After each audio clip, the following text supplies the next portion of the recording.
Bienvenue à cette conférence de presse de bilan de la saison 2024-2025 avec notre cher directeur du rugby, Pierre Mignoni, au micro. Merci de poser des questions toujours dans les micros sous faute d'avertissement. C'est à vous. Pierre, peut-être un petit mot introductif? Non, écoutez, on va faire le bilan un peu comme on a fait l'an dernier, sur le plan sportif ou autre. Donc aucun problème, on verra toutes les questions, sans problème. Donc Pierre, justement, pour parler de ce bilan, c'est une demi-finale, un quart en Champions. Justement, quel premier bilan, toi, tu dresses de cette saison? C'est un bilan, on va dire, en progrès par rapport à la saison d'avant et celle d'avant aussi. Donc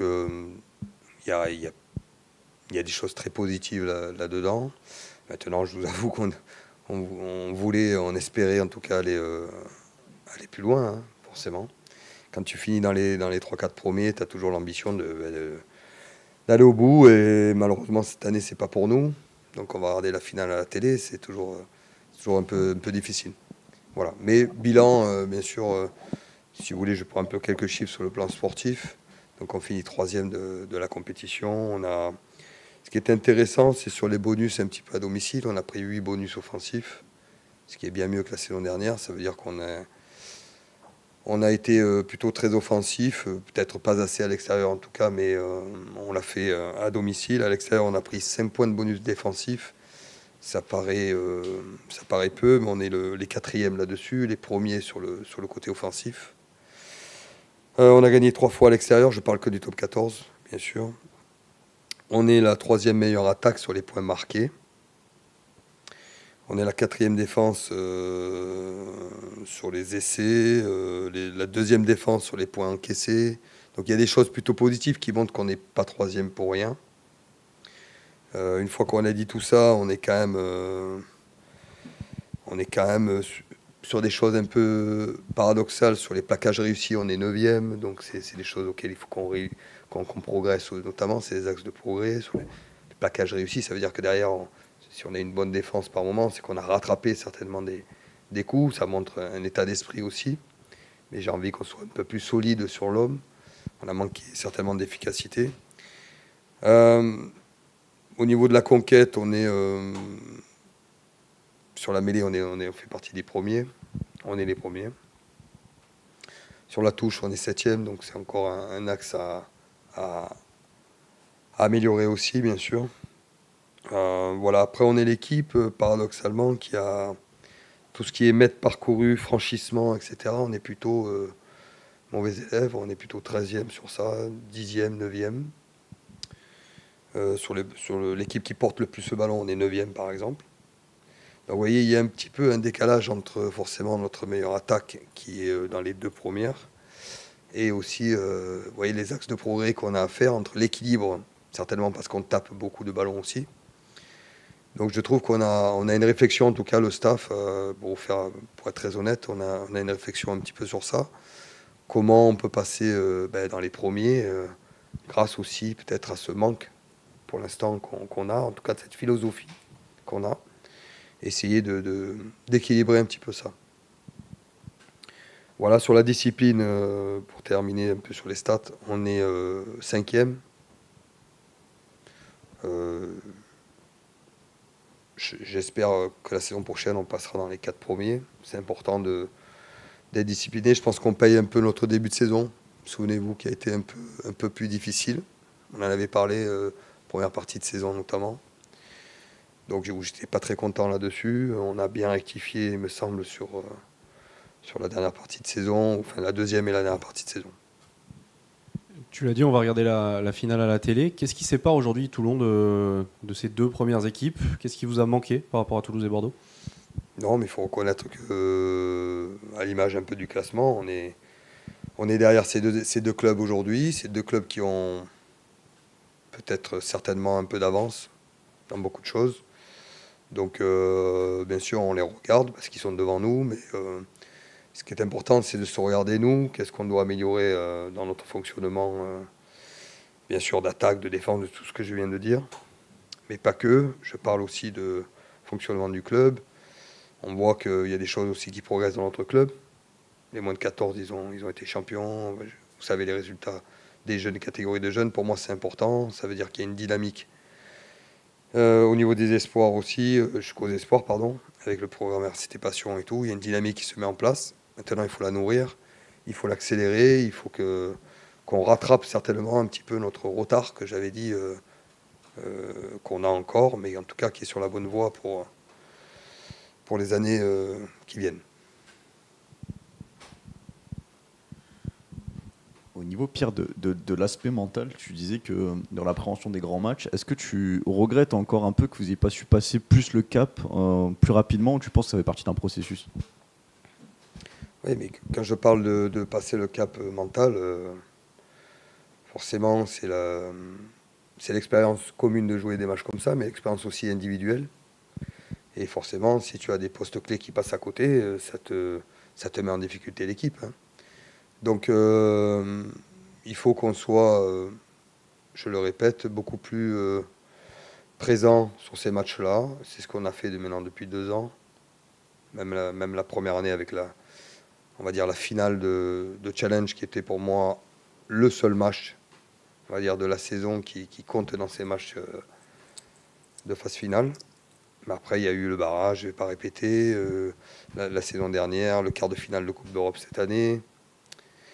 Le 8e avant, tout ça, ce sont des matchs qui comptent.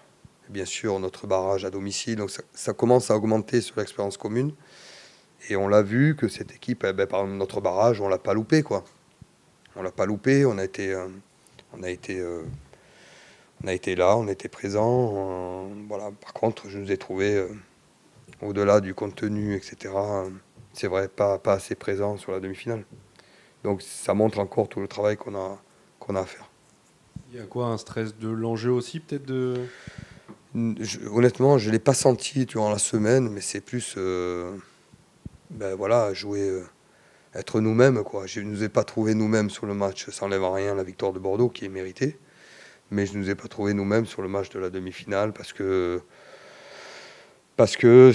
ça a montré malheureusement un petit peu nos faiblesses sur la saison, quoi. Un exemple sur les franchissements où on perd trop vite le ballon. En première mi-temps, on a plutôt fait des choses intéressantes, mais on n'a pas eu de continuité, contrairement à Bordeaux, qui est venu pas souvent chez nous, je parle de la première mi-temps, et qui a scoré quasiment à chaque fois. Donc voilà, tout ça, ce sont des points qu'on a relevés tout au long de la saison. Mais il y a eu aussi beaucoup de choses positives, il ne faut pas l'oublier. On a tendance souvent à regarder que le négatif, il faut tirer un bilan, ce qu'on est en train de faire. Mais voilà, je crois qu'aujourd'hui, c'est bien d'être là quand même, hein. C'est bien d'être là. Et ça fait du bien au club, bien sûr, aux supporters, à notre ville, à notre image. On en avait besoin. Maintenant, quelle est la suite des prochains jours, des prochaines semaines pour toi, pour les joueurs? Là, les joueurs vont être en vacances. Ils vont être en vacances 5 semaines. Et puis ils vont en reprise le 28 juillet, ici même. Et puis je vous donnerai un programme un peu détaillé de la pré-saison et de ce qui va se passer. Tout le monde reprend le 28 juillet, il y en a qui reprennent un peu avant, d'autres un peu... Alors il y en a qui vont reprendre un petit peu avant. On va dire que Zach Mercer, par exemple, sur le recrutement, il y a des joueurs qui vont reprendre un peu avant. Quand je dis qu'ils reprennent avant, c'est qu'ils vont reprendre une semaine ou 10 jours avant avec les espoirs, peut-être, sur des skills et tout. Sur la préparation physique, bien sûr. Voilà, ça permet à eux de s'installer un peu plus rapidement. Et puis les autres reprendront le 28. Et les internationaux, équipe de France et autres, reprendront au mois d'août. Voilà. Donc par rapport à l'année dernière, j'ai un peu regardé comme ça, bien sûr, on a 2 fois moins de joueurs en sélection, donc c'est plutôt bien. On va avoir un effectif un peu plus compact sur la reprise, un peu plus fourni aussi. Voilà, avec des jeunes aussi qui vont beaucoup intégrer l'équipe. Voilà, on aura de quoi bien travailler le 28. Pierre, quand tu dis que l'axe de progression, tu parles beaucoup des franchissements, de la continuité en attaque. C'est lié à quoi, toi, selon toi? C'est lié à une forme de stress, lié à une forme tout le monde veut trop se précipiter. Quand on parle avec les joueurs, qu'est-ce qu'il en ressort de ces discussions, vu que c'est l'axe de progression principal que tu notes pour l'année prochaine? Oui, c'est un des axes de progression, c'est-à-dire qu'avoir beaucoup plus de patience, beaucoup plus de... Des fois, tu as l'impression qu'on veut marquer beaucoup trop vite à l'image de la demi-finale, tu vois. Euh, Laisser qu'on marque juste avant la mi-temps, là, c'est sur un coup, donc super, mais on ne peut pas faire ça tout le temps. Je veux dire, Bordeaux nous a marqué des essais après plusieurs phases. Et des fois, tu as l'impression que parce qu'on n'y arrive pas, parce qu'on travaille un peu moins aussi, dès qu'on travaille un peu moins, en fait, on est de suite mal placé, on est en difficulté et on se met en difficulté. Des soutiens en retard, des ballons perdus, des 50-50 inutiles, c'est-à-dire des ballons trop vite rendus à l'adversaire, que ce soit par le pied par moment, ou à la main, ou sur des fautes de main. Donc c'est un mélange de tout qu'il faut qu'on arrête, quoi. Il faut qu'on soit bien plus froid là-dessus et qu'on soit, oui, qu'on ait cette volonté de garder beaucoup plus le ballon par moment. Quand on l'a fait, on a été, on a été très, très dangereux. Hein. Sur la première partie de saison, on l'a parfois bien mieux fait que sur la fin de saison. Si tu dois tirer toi, le bilan de ces 3 dernières années depuis ton retour, Pierre, est-ce que au bout de ta 3e année, tu dis il va me falloir un peu du temps quand tu arrives, il va falloir que je puisse construire mon effectif. Là, ça fait désormais 3 ans que tu es là, ton effectif, tu l'as plus ou moins choisi. Tu as prolongé des gars, tu as recruté des personnes. Est-ce que tu es là un peu où tu voulais être au bout de 3 ans, ou pour toi, c'est pas allé assez vite Est-ce qu'il y a des exemples un peu que tu peux nous donner? Tu as toujours envie d'aller plus vite. Aller plus vite, c'est gagner des titres. On n'en a gagné qu'un, c'est le challenge. Mais aussi, on est parti un peu de loin quand même. Hein. Donc, faire une qualif en Coupe d'Europe, quart de finale à domicile, déjà, c'est une belle perf. Après, on n'est pas satisfait, mais c'est une belle perf. Une demi-finale, c'était important. Ça faisait 7 ans qu'on ne l'avait pas fait. Donc, la 8e année, c'était quand même important de retrouver ce niveau. Donc, je ne suis pas, comment dire, négatif du tout sur le bilan. Mais je sais qu'on peut mieux faire et on doit mieux faire, on doit s'améliorer. Et voilà, on va travailler dur, croyez-moi, pour continuer à progresser. Et c'est ça qui est important. Du physique aussi, dans les gros matchs, Pierre, vous prenez souvent l'ascendant face aux équipes un peu en dessous de vous au classement, mais face à ce qui se fait de mieux. Toulouse, Bordeaux, on n'a jamais vu que vous étiez en mesure de prendre de gagner cette bataille physique, alors que tout le monde loue Toulon pour son côté physique, son paquet d'avant et tout. Et contre Toulouse et Bordeaux, on n'a jamais vu l'équipe vraiment avoir le dessus physiquement.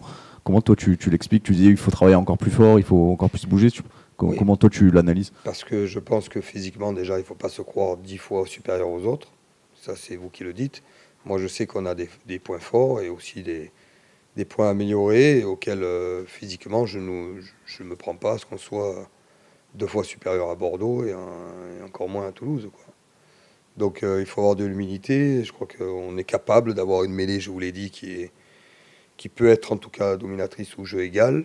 C'est important. On peut avoir une touche qui est parfois irrégulière et parfois très très performante, à l'image encore de la demi-finale, où on a été performant en première mi-temps, mais beaucoup moins en deuxième mi-temps. Voilà, donc non, je crois que physiquement, quand je dis qu'on va travailler encore dur, c'est que je veux voir des mecs travailler encore plus dur. Parce que ça passera par là, pour rattraper ces équipes-là. Ça passera forcément par le recrutement. Oui, c'est vrai, mais arrêtez de croire qu'on va recruter à chaque fois des joueurs de la planète entière. C'est terminé, ça. Hein. C'est terminé. Aujourd'hui, Toulon n'a plus les moyens de faire ça. Donc on construit avec le recrutement qu'on peut faire, hein, le marché du moment. L'objectif, c'est de redevenir un club très attractif, d'accord, parce qu'on a perdu quand même de brillance depuis tant d'années sans phase finale. Donc il faut avoir un peu d'humilité. Hein. 2015, 2014, tout ça, c'est terminé. Il y a des gens qui parfois l'oublient. Alors je ne dis pas qu'il faut oublier cette période-là, mais je dis qu'il faut, maintenant, en 2025, on est plus de 10 ans après, et le club doit se construire différemment, parce que le modèle économique du club aujourd'hui est en sursis, quoi. Hein. Donc il faut avoir beaucoup d'humilité, il faut travailler en profondeur, travailler avec nos jeunes, travailler dans notre recrutement qu'on peut faire. Si des choses qu'on ne peut pas faire, on ne peut pas faire. Si des joueurs on ne peut pas les garder, on ne peut pas les garder. Voilà. Donc on mettra pas en danger le modèle économique du club qui est déjà, je vous le dis, en sursis. Donc voilà, sur le plan sportif, je fais avec et je trouve que pour cette année, on s'en est pas trop mal sorti. L'intégration des jeunes, Pierre, il y a des gens qui t'ont beaucoup fait de reproches cette année de ne pas avoir lancé des jeunes plus rapidement. Tu as estimé qu'ils n'étaient pas prêts. Est-ce que tu as des regrets par rapport à ça ou tu penses que ça fait partie du processus? On voit beaucoup de jeunes émerger dans des autres clubs. On a vu Oliver Cowie un peu, on a vu Corentin Maison un peu. Après, ils ont été blessés. Mais est-ce que dans son processus d'amener ces jeunes-là vers l'équipe professionnelle, est-ce que toi, tu as des regrets ou tu penses que ça fait partie, tu as suivi ta logique? Ça fait partie de leur chemin. J'ai pas de regrets. C'est les joueurs qu'on a fait jouer. Hein. Après, ils se sont blessés pour les 2 joueurs que tu as cités, mais il y en aura d'autres qui vont arriver. Je veux dire, je ne peux pas faire jouer des jeunes s'ils ne sont pas prêts ou pas assez prêts. C'est pour ça qu'on met plein de choses en place pour tout faire, pour sortir le maximum de jeunes, mais on ne fera pas n'importe quoi pour faire plaisir à Pierre-Paul Jacques. On fait les choses du mieux possible pour essayer de les amener à ce niveau-là.